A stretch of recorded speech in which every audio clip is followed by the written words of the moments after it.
Hello everyone, welcome to prominent classes. हम इस video में बात करेंगे ब्रह्मपुत्र नदी तंत्र की काफी डिटेल्स, साथ ही प्रायद्वीपीय नदी तंत्र, साउथ के जितने रिवर हैं उन सारे नदी तंत्र के बारे में बात करेंगे। उसकी उद्गम, संगम, सहायक नदी और उससे रिलेटेड जितने भी तथ्य हैं, फैक्ट है, सारी फैक्टों पर बात करेंगे। तो सबसे पहले बात करते हैं हम ब्रह्मपुत्र नदी तंत्र के बारे में बात करते हैं। ये 2900 किलोमीटर लंबी, एशिया हमारे आसपास की सबसे बड़ी नदी है। लेकिन इंडिया की सबसे लंबी नदी तो गंगा ही है, 2525 किलोमीटर। 2525 किलोमीटर गंगा ही है। बट हम बात करते हैं, यह विश्व की सबसे लंबी नदियों में से एक है और जल विसर्जन की कुल आयतन की दृष्टि से विश्व की 4 बड़ी नदियों में शामिल है। यानी इसकी जल कैपेसिटी के मामले में 4 बड़े नदियों में वर्ल्ड में शामिल है ये। और इसका अपवहन तंत्र 3 देशों में, तिब्बत, भारत, बांग्लादेश में गुजरता है। यह कैलाश पर्वत श्रेणी के मानसरोवर झील के निकट अंशी ग्लेशियर से निकलती ब्रह्मपुत्र भी सारी नदी है। ब्रह्मपुत्र, सिंधु, जितने भी सिंधु है सारी सिंधु नदी भी यहीं से निकलती है, मानसरोवर लैक से ही। बट ये मानसरोवर के आंशिक ग्लेशियर से निकलने वाली ब्रह्मपुत्र नदी है। इस नदी के बेसिन मानसरोवर झील से मैरियाना ला, मारियम ला दर्रा द्वारा पृथक होता है। मानसरोवर झील से मारियम ला दर्रा द्वारा पृथक होता है। ब्रह्मपुत्र का अधिकतम मार्ग तिब्बत में है, जहां सांगपो, यानी तिब्बत में सांगपो कहा जाता है, अरुणाचल प्रदेश में सॉरी यारलुंग, जिसका अर्थ होता है शुद्ध करने वाला, अरुणाचल प्रदेश में यह दिवांग कहलाती है। यानी तिब्बत में सांगपो, अरुणाचल प्रदेश में दिवांग, और जैसे ही असम में आती है तब इसका नाम होता है ब्रह्मपुत्र। 3 नाम, सांगपो, दियोंग और ब्रह्मपुत्र। तिब्बत, अरुणाचल, असम। पासीघाट के निकट, यही बात बोला जा रहा। दियोंग कहलाते हैं पासीघाट के निकट सदिया में जाकर मिल जाती है और गंगा में जाकर मिल जाती है। ठोस पठारी भाग में प्रवाहित होने के कारण इन नदियों का मार्ग सीधा तथा रैखिक होता है, क्योंकि जलोढ़ निक्षेपों में कि इनकी समानता कमी पाई जाती है। विसर मेंडरिंग की प्रक्रिया का प्रभाव नहीं है इसमें। ये डायरेक्ट शार्पली गिर जाती है रिवर ऊपर से। तिब्बत, सांगपो, दिवांग और ये ब्रह्मपुत्र है। तिब्बत, अरुणाचल और असम, ये डायरेक्ट गिर जाती है, इसलिए ये मतलब स्टेट वाइज गिर जाती है रिवर। बंगाल की खाड़ी में गिरने वाली नदियों, अरब सागर में गिरने वाली नदियां हैं। ये अरब सागर में हम बात करते हैं, धीरे धीरे बंगाल की खाड़ी में, ये इसकी कोई मतलब ही नहीं बनता है। सबसे पहले हम बात करते हैं बंगाल में खाड़ी में गिरने वाली नदियां और अरब सागर में गिरने वाली नदियों के बीच में डिफाइन करते हैं। सबसे पहले हम बात करते हैं बंगाल की खाड़ी में गिरने वाली सारी रिवर के बारे में बात करते हैं।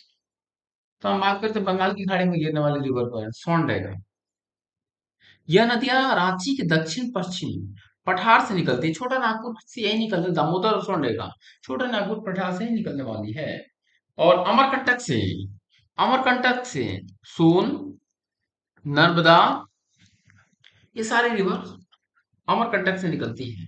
स्वर्णरेखा दक्षिण पश्चिम पठार से निकलती है, यह पूर्व दिशा में प्रवाहित हुई जमशेदपुर से होकर गुजरती है और बालासोर के निकट, जहाँ ट्रेन एक्सीडेंट हुआ था, बंगाल की खाड़ी में जाके गिर जाती है। और इसकी अपहन बेसिन झारखंड, उड़ीसा और झारखंड यहीं से निकलती हैं। उड़ीसा, बालासोर और पश्चिम बंगाल में इसका क्षेत्र है स्वर्णरेखा की। ब्राह्मणी नदी के बारे में बात करते हैं। ब्राह्मणी नदी छोटा नागपुर पठार के निकट रांची के दक्षिण पश्चिम से निकलती है। यह नदी कोयला और संघ नदियों से मिलकर बनी है। कोयल और संघ नदी, ब्राह्मणी नदी, ब्राह्मणी नदी कोयल और संघ नदियों से मिलकर बनी है। इसकी ज्यादा उतना एक्सप्लेनेशन नहीं है, बट यही है। महानदी, यह नदी अनुवर्ती नदी है जो छत्तीसगढ़ के रायपुर झीलों से सिंहवा श्रेणी के अमरकंटक, मैंने बोला भी, सोन, नर्मदा और ये है महानदी। सोन, महान, नर्मदा, ये तीनों कहाँ से अमरकंटक से निकलती है? अमरकंटक क्या है? अमरकंटक मालवा के पहाड़ छत्तीसगढ़ में पड़ता है, जो कि उसकी सबसे ऊंची चोटी है अमरकंटक। और इसकी ऊंचाई लगभग में अमरकंटक का 264 है, 264 किलोमीटर है। निकालकर पूरब दक्षिण के प्रवाहित को करते हुए कटक से के निकट बंगाल की खाड़ी में गिर जाती है। कटक के निकट स्वर्ण रेखा बालासोर के निकट, ये कटक के निकट वेस्ट बंगाल में जाकर गिर जाती है। डेल्टा का निर्माण करती है शिवनाथ, हंसदेव, मंड और डूब नदियां उत्तर की ओर इसमें आकर मिल जाती है, और दक्षिण की ओर जुंक और तेल नदियां आकर मिल जाती है। हीराकुंड महानदी पर ही है। हीराकुंड बांध इसी नदी पर स्थित प्रमुख उद्देश्य बहुउद्देशीय परियोजना है हीराकुंड। और मैं हीराकुंड के बारे में बात करूंगा। इंडिया की सबसे लार्जेस्ट डैम है भाखड़ा नांगल। इंडिया के सबसे टॉलेस्ट डैम है, टॉलेस्ट, जो कि सतलज और चिनाब पर वो अवस्थित है ये। बट हीराकुंड महानदी पर अवस्थित और उड़ीसा में है ये, हिमाचल में अवस्थित है। गोदावरी नदी प्रायद्वीपीय भारत की सबसे लंबी नदी है गोदावरी। और गोदावरी को हम बोलते हैं, गोदावरी को बहुत सारे नामों से जाना, जिसकी लंबाई 1465 किलोमीटर है। इसका 44% भाग महाराष्ट्र, मैक्सिमम महाराष्ट्र में, 23% निकलते हुए महाराष्ट्र से आंध्र प्रदेश और 20% मध्य प्रदेश में पड़ता है। पश्चिम घाट की पहाड़ियों में स्थित त्रिम्बकेश्वर इसका उद्गम स्थल है। त्रिम्बकेश्वर इसका उद्गम स्थल है। हम कृष्णा के बारे में बात करते हैं। कृष्णा महाबलेश्वर से है, गोदावरी त्रिम्बकेश्वर से है। इसका प्रमुख उद्गम स्थल है। उत्तर में इसकी प्रमुख सहायक नदियां, उत्तर से प्राणहिता, गोदावरी की बात कर हो रही है, प्राणहिता इसकी सहायक नदी है। पूर्णा, वेनगंगा, वर्धा, पेनगंगा, वेनगंगा, पेनगंगा, इंद्रावती, मंजिरा, यानी प्राणहिता, पूर्णा, वेनगंगा, वर्धा, वेनगंगा, इंद्रावती और मंजिरा, मंजीरा है। कृष्णा के बारे में बात करते हैं। यह प्राचीन भारत की दूसरी सबसे बड़ी, हम अब इस गोदावरी के बारे में एक और फैक्ट याद कर लेते हैं। बूढ़ी गंगा इसी को बोलते हैं, बूढ़ी गंगा। दक्षिणी गंगा,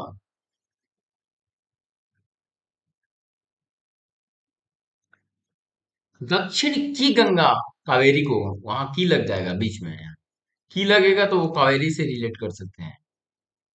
तो इस पर ध्यान देना है कि दोनों चीजें फैक्ट है। कृष्णा नदी ये पृथ्वी भारत की दूसरी सबसे लंबी नदी है। यह पश्चिम घाट महाराष्ट्र में स्थित महाबलेश्वर से निकलती है। दक्षिण पूर्ण 1420 की लंबाई है और बंगाल की खाड़ी में ही आके गिरती है। कृष्णा, कावेरी, गोदावरी सारी रिवर अभी बंगाल में ही जाके गिर रही है। इसकी 27% महाराष्ट्र, 44% कर्नाटक, मैक्सिमम पार्ट कर्नाटक में पड़ती है, लेकिन गोदावरी की 44% भाग महाराष्ट्र में पड़ती थी। 29% आंध्र प्रदेश में पड़ता है। कृष्णा क्या है? कृष्ण भगवान कैसे थे? काले थे, ब्लैक कलर की, तो कोई ना। यरला, वर्णा, पंचगंगा, दूधगंगा, घाट प्रभा, माल प्रभा, घाट, कृष्ण भगवान घाटे घाट घूमते थे, माल प्रभा, भीमा, भीम भी उसी से रिलेटेड है, तुंगभद्रा और मूसी इसकी प्रमुख सहायक नदियां हैं। तुंगभद्रा की सहायक नदी हंगरी, तुंगभद्रा की हंगरी, और हंगरी की वेदावती। हंगरी को भी वेदावती के नाम से जाना जाता है। कावेरी रिवर के बारे में बात करते हैं ये, इसे ही दक्षिण की गंगा की लग जाएगा, इससे रिलेट कर सकते हैं कावेरी। यह कर्नाटक के कोडगु जिले में मैसूर पठार के दक्षिण भाग में ब्रह्मगिरी, ये ब्रह्मगिरी से निकलती है। कृष्णा महाबलेश्वर से, गोदावरी त्रिम्बकेश्वर से और कावेरी ब्रह्मगिरी पहाड़ियों से निकलती है। यह दक्षिण पूर्व की ओर कर्नाटक एवं तमिलनाडु राज्य में प्रवाहित होती है। दो स्टेटों की बात हो रही है, कर्नाटक और तमिलनाडु में। यह कावेरी कर्नाटक से निकलती हुई है ब्रह्मगिरी पहाड़ी से। यह कावेरी पत्तनम के निकट बंगाल की खाड़ी में गिर जाती है और इसकी प्रमुख सहायक नदी है हेमावती, लुकपावनी, सिमसा, अर्कावती। दक्षिण से तीर्थावती, काबिनी, स्वर्णवती, भावनी, अमरावती। हेमावती, देखो, कावेरी की हेमावती, लुकपावनी, कृष्ण भगवान से रिलेटेड नहीं है वर्ड। हेमावती, लुकपावनी, सिमसा और कावती, सारे में ती लगा हुआ है। ती वाले वर्ड कहाँ पर हम कोरिलेट, कावेरी, लक्ष्मण तीर्थ, काबिनी, सुवर्णवती, भावनी, अमरावती। अमरावती आंध्रा के शहर भी है। और यह शिव समुद्रम नामक प्रसिद्ध जलप्रपात इसी नदी पर स्थित है। यह दो धाराओं में कोलूरू और दक्षिण में, उत्तर में कोलूरू, दक्षिण में कावेरी में बढ़ जाती है। कावेरी नदी को दक्षिण की गंगा, वर्ड है ना, कावेरी में भी क है और यहाँ भी की में भी क है। इस तरह से याद कर सकते हैं कि उपनमा प्रधान के वृद्धा गंगा बोला जाता है गोदावरी को, और दक्षिणी गंगा बोला जाता है गोदावरी को, दक्षिण की गंगा बोला जाता है कावेरी को। इसके अपवन क्षेत्र को दक्षिण भारत के चावल के कटोरे, राइस बॉल ऑफ कावेरी के साउथ इंडिया कहा जाता है। प्रायद्वीपीय नदियों में कावेरी एक ऐसी नदी है जिसमें वर्षा भर जल बना रहता है। साउथ की सारी रिवरों में नहीं होती, लेकिन नॉर्थ की सारी रिवरों में साल भर जल होती है, क्योंकि बर्फ से, वो बर्फ के मेल्टेड से ही बनती है वो रिवर।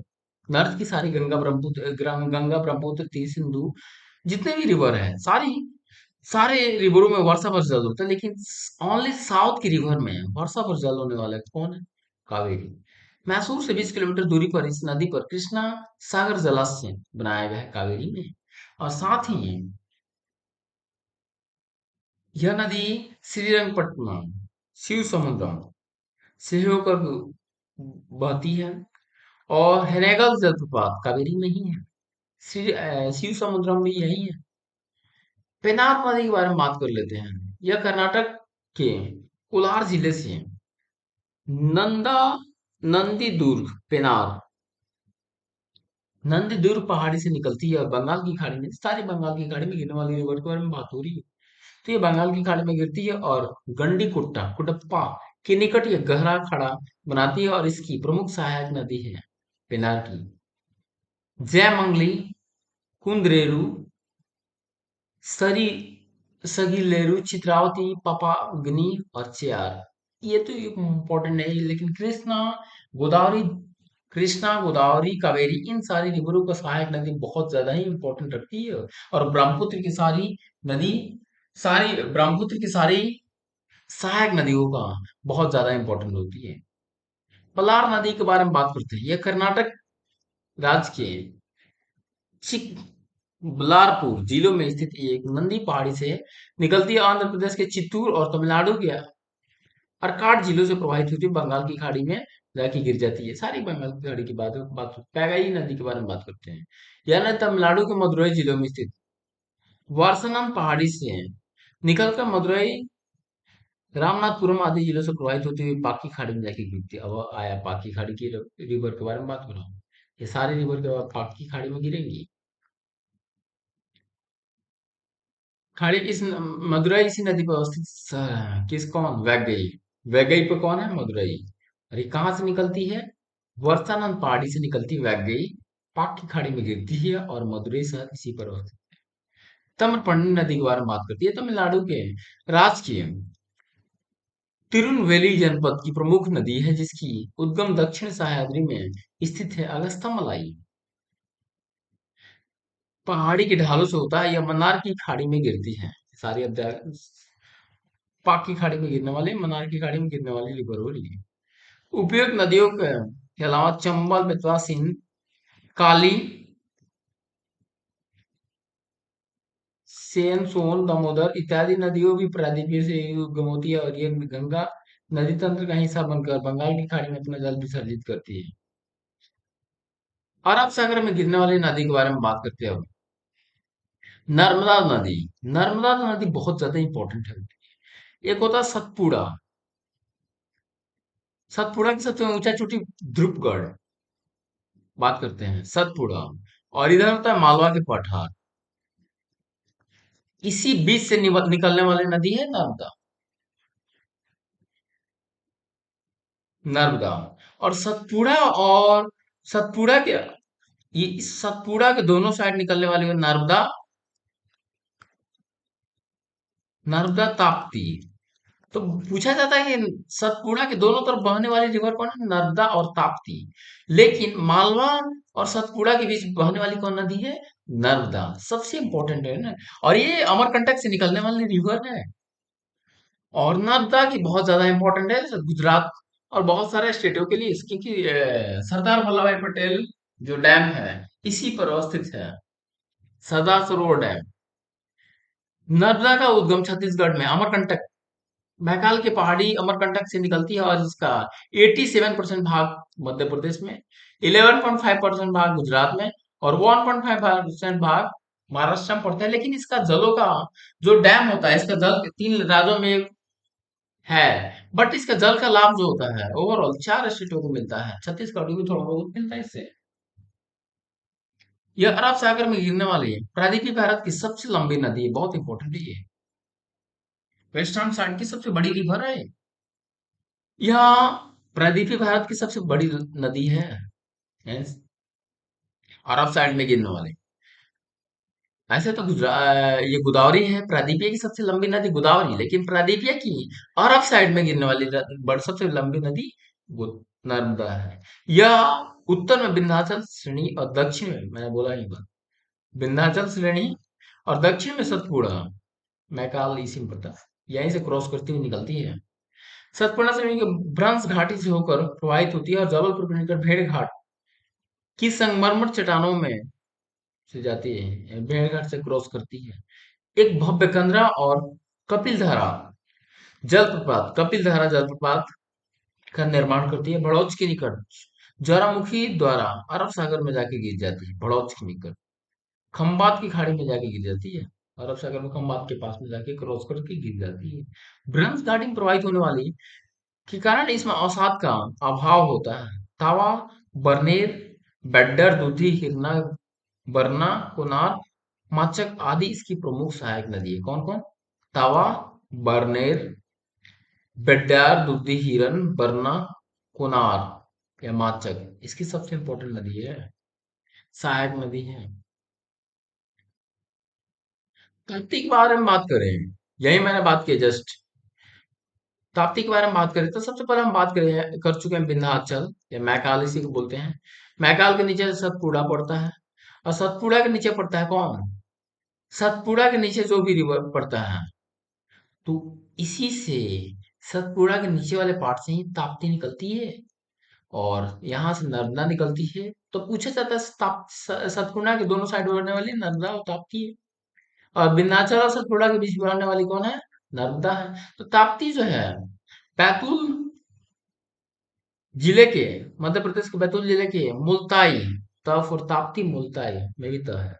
नमक पहाड़ी से निकल सतपुड़ा श्रेणी से निकलती इसी श्रेणी के सामने 724 किलोमीटर की लंबाई में पश्चिम की ओर प्रवाहित होती हुई खंभात की खाड़ी में जाके नर्मदा और ताप्ती दोनों में खंभात की खाड़ी में जाके अरब सागर में अपना जल को रिलीज करती है। यह सतपुड़ा अजंता पर्वत के मध्य सतपुड़ा और अजंता पर्वत के मध्य मैंने बोला ही यहाँ नीचे कौन पर्वत होता है? अजंता। तो अजंता पर्वत के मध्य ये बहती है लेकिन सतपुड़ा से ही निकलती है ओवरऑल बात करूं तो मुल्ताई नामक पहाड़ स्थान से। भ्रंश घाटी में प्रवाहित होती है। भ्रंश की घाटी में प्रवाहित होने वाली सारी रिवर कौन है? नर्मदा ताप्ती है। वेस्टर्न साइड की सारी रिवर है भ्रंश घाटी में ही प्रवाहित होती है। इसके मुहाने पर सूरत नवाब। हाँ, ताप्ती तो में भी सूरत में भी तह है, मुल्ताई में भी तह है और खुद ताप्ती में भी तह है। तो सूरत नवाब नगर स्थित है। उकाई जल विद्युत परियोजना। उकाई जल विद्युत परियोजना। उकाई जल विद्युत में इसकी द्वारा इसका जल का उपयोग किया इस पर डैम बनाया गया है। साबरमती नदी के बारे में बात करती है। 320 किलोमीटर लंबी नदी है राजस्थान में है जो राजस्थान में मेवाड़ पहाड़ी से निकलकर खंबात की खाड़ी में ताप्ती नर्मदा और साबरमती तीनों खंबात की खाड़ी मैक्सिमम रिवर खंबात की खाड़ी में जाके अपना जल को रिलीज करती है। ये भी पूछा जाता है। अहमदाबाद इसी नदी पर अवस्थित है। सबसे बड़ा नगर है, यहीं से है, साबरमती से ही महात्मा गांधी ने साबरमती ही जाकर साबरमती से ही महात्मा गांधी ने जाकर मतलब नमक लॉ को तोड़ा था। प्रवाहित होने नदियों में तीसरी सबसे बड़ी नदी है माही नदी के बारे में बात करते हैं। माही, यह मध्य प्रदेश के धार जिलों में स्थित मध्य ये माही तो ये कर्क रेखा को दो बार काटती है। लूनी, माही, लूनी तो मैं कच्छ के रण में विलुप्त होने वाली नदियों से रिलेटेड उसका फैक्ट है। और ये भी खंबात की खाड़ी में गिरती है। मैक्सिमम सारी खंबात की खाड़ी में जाकर गिरती है। मध्य प्रदेश, राजस्थान, गुजरात में फैला यह सोम और जखम इसकी प्रमुख शहर है। और ये निकलती कहाँ से? विंध्याचल से निकलती माही, और गिरती कहाँ है? खंबात की खाड़ी में। और सोम जाखम इसके प्रमुख, सोम और जाखम दो रिवरों इसका प्रमुख सहायक नदी। ट्रॉपिक ऑफ कैंसर को काटने वाली रिवर है ये। कर्क रेखा को दो बार काटती है ये। लूनी नदी के बारे में बात करूं, सबसे इंपॉर्टेंट है लूनी नदी। इससे बहुत ज्यादा क्वेश्चन पूछा जाता है। लूनी नदी के बारे में बात करता हूँ। लूनी नदी अजमेर जिले के दक्षिण पश्चिम में है। अरावली, अरावली के बारे में बात करते हैं। वर्ल्ड की सब वर्ल्डेस्ट, दुनिया की सबसे पुरानी पर्वत श्रेणियों में आती है अरावली। और ये दिल्ली से लेकर गुजरात तक ये फैला हुआ मैदान जो होता है अरावली का ही पार्ट है, जिसमें बहुत सारे मरुस्थल भी आते हैं राजस्थान के। तो अरावली श्रेणी से ही निकलती है नागा पर्वत से, अरावली श्रेणी की नागा पर्वत से निकलती है। और कच्छ के रण, इसमें ध्यान देना खंबात की नहीं है, कच्छ के रण में विलुप्त हो जाती है। और ये लैंड में ही विलुप्त हो जाती है।